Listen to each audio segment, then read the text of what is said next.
ኤምኤስ አጠቃላይ የማሽነሪ ስራ በጅማ ከተማ የተለያዩ የማሽነሪ ስራዎችን እያመረትን እንገኛለን። የሳሙና ማምረቻ፣ የከሰል ማምረቻ፣ ፉል ፕሮሰሲንግ የቡና ማሽን፣ ቾፐር ማሽን፣ የአጃክስ ማሽን፣ የላርጎ ማሽንና የእህል ወፍጮ። ምን ይህ ብቻ! የእንስሳ መኖ ማሽን፣ የጤፍ ማበጠሪያ፣ የፕላስቲክ ሪሳይክል ማሽንና ሌላ ማሽኖችን እያመረትን እንገኛለን። ኑና ገዝታችሁ ተጠቀሙበት። አድራሻችን ጅማ ከተማ ፖሊቴክኒክ ፊት ለፊት እንገኛለን።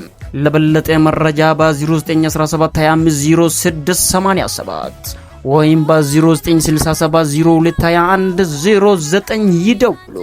ኤምኤስ አጠቃላይ የማሽነሪ ስራ ምርትና አገልግሎቶችን ማስተዋወቅ ለምትፈልጉ በ0907945050 ይደውሉ። ጅሬን ቲክቶክ እንጂሬን ዱበሲ ነሸካም ጅሬኙ መሲ